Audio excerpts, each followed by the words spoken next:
Em outubro desse ano, o Supremo Tribunal Federal decidiu que o Congresso Nacional pode rever decisões judiciais que imponham medidas cautelares a deputados federais e senadores. A Constituição brasileira diz que a prisão cautelar de parlamentares é restrita a casos de flagrante por crime inafiançável. Agora, em dezembro, o mesmo STF voltou ao tema para discutir se essa regra vale ou não para as assembleias legislativas.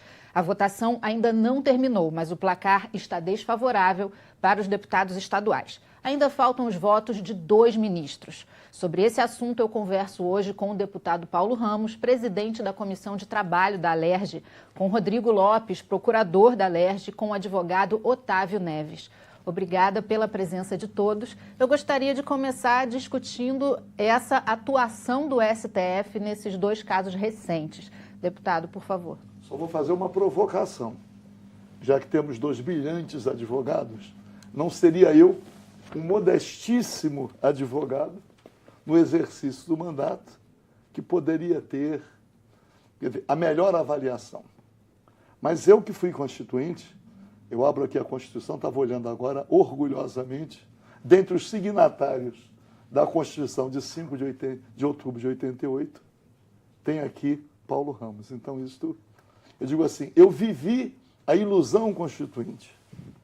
Mas a grande questão, e a indagação que eu deixo, antes de me manifestar depois, concretamente sobre o tema, é dizer, a Constituição completou 29 anos. O Supremo Tribunal Federal tem competência para escrever outra Constituição. Ele tem competência para mudar dispositivos constitucionais. Quem é que tem competência para mudar a Constituição? Porque a Constituição diz, a Constituição Federal, em seu artigo 27, os deputados estaduais, por lei, por tudo que está previsto nesta Constituição, têm as mesmas garantias que tem o deputado federal.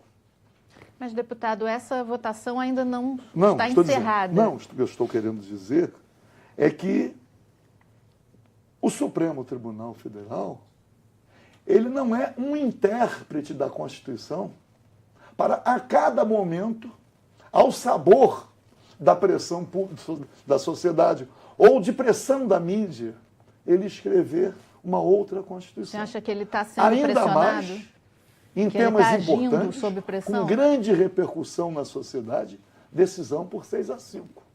Isso causa uma insegurança jurídica, uma insegurança institucional muito grande. Mas a minha provocação é se o Supremo Tribunal Federal pode escrever outra Constituição. Doutor Rodrigo, o senhor esteve no STF.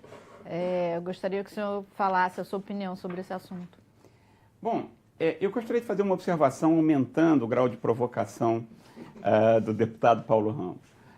Na sua fala inicial muito precisa, você disse a Constituição brasileira. Pois é, eu vou um pouco mais além.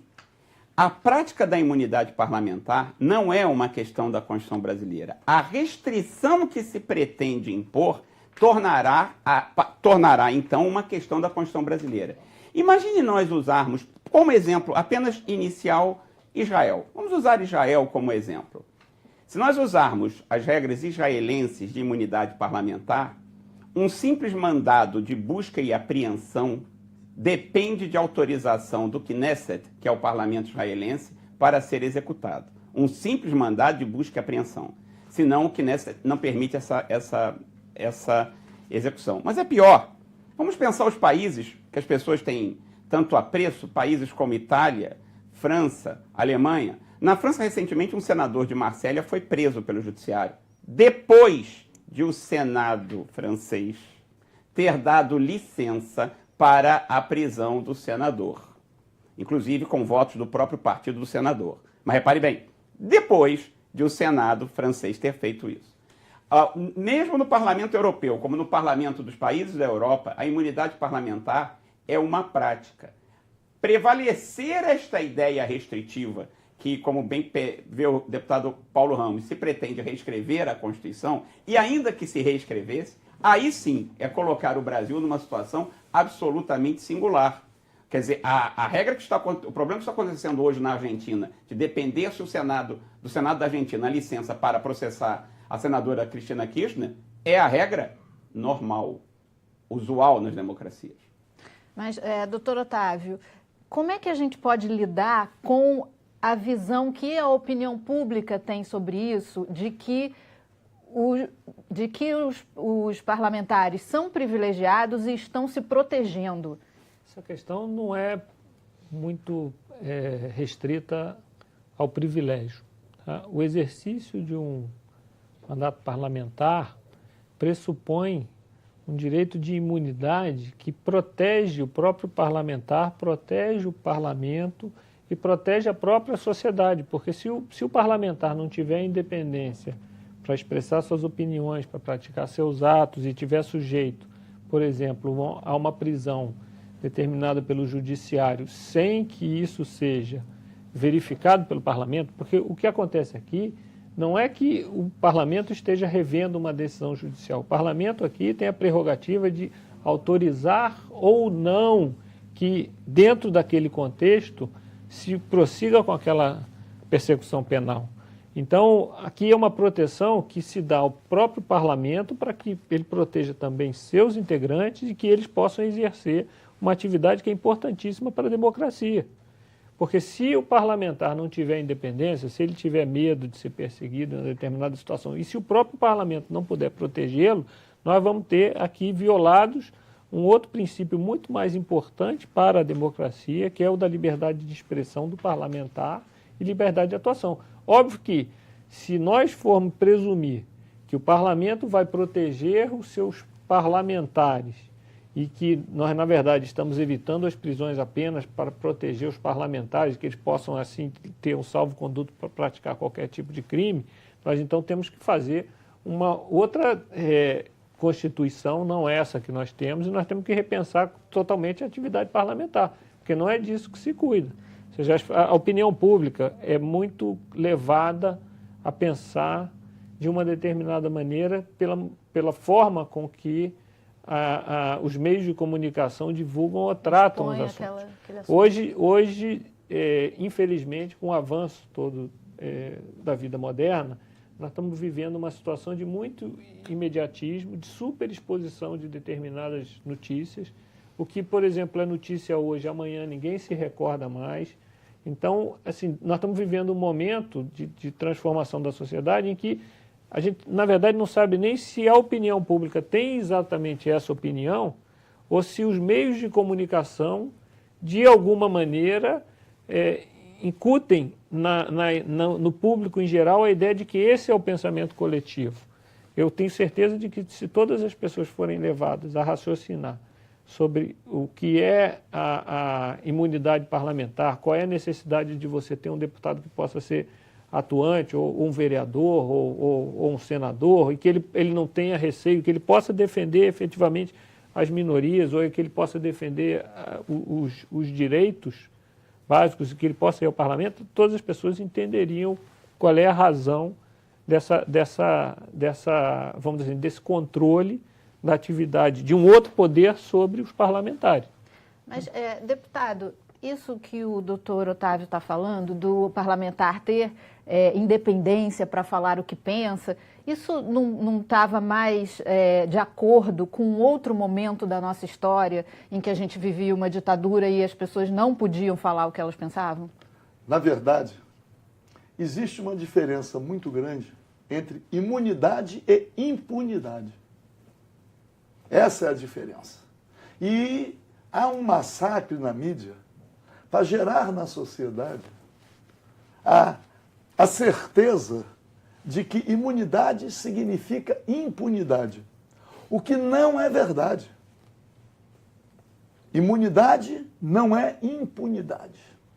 Todo cidadão que comete um crime tem que ser submetido ao devido processo legal. Em relação a deputados e senadores, deputados federais, estaduais e senadores, o devido processo legal observa um outro caminho. para a proteção do Estado Democrático de Direito, para a proteção do exercício do mandato.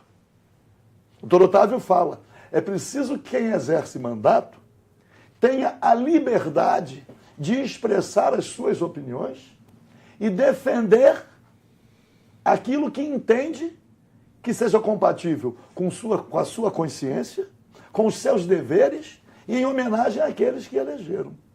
Imaginar que nós vamos permitir, contrariando a Constituição, que um deputado possa ser preso preventivamente, por determinação de qualquer juiz, sem que o crime a ele atribuído seja um crime inafiançável, que haja uma prisão preventiva para deputados no exercício do mandato, nós teremos uma insegurança muito grande, que qualquer juiz, provocado pelo Ministério Público, numa situação de perseguição, determina a prisão. Estamos prestes a caminhar nesse sentido. E mais, obviamente, é para proteger quem não comete o crime. Não é para proteger quem comete. Porque quem comete tem que ser submetido ao devido processo legal. É a garantia para o exercício do mandato. E cada um responde por suas práticas delituosas. É de uma simplicidade muito grande. Porque a proteção para o exercício do mandato, ela existe em todas as sociedades democráticas. Não é algo que alcance apenas o parlamento no Brasil. E não é só o parlamento que tem esse tipo de proteção. Tem os magistrados, tem os representantes do Ministério Público, todos. Por quê? Porque o exercício da atividade é o exercício em homenagem aos direitos da sociedade. Então, a compreensão que se precisa ter é que está na Constituição que o deputado só pode ser preso em flagrante delito de crime inafiançável. Vocês me falaram, mas a lavagem de dinheiro é um crime continuado. Tá bem, vamos admitir que seja. Mas não é inafiançável. Aliás, porque é crime do rico, que o rico pode pagar a fiança. Então, é duro. O Supremo Tribunal Federal vem criando outra Constituição. Era um debate anterior aqui, a Constituição diz, ninguém será considerado culpado até o trânsito em julgado da sentença condenatória. Ninguém. O Supremo Tribunal Federal já modificou. Eu dou outro exemplo. O Supremo Tribunal Federal entendeu que o senador Renan Calheiros permaneceria na presidência do Senado, mas sairia da linha sucessória. Ora! Isso foi bem curioso. Deputado, eu vou interromper o senhor só para a gente fazer um pequeno intervalo. O Alerj Debate volta já já.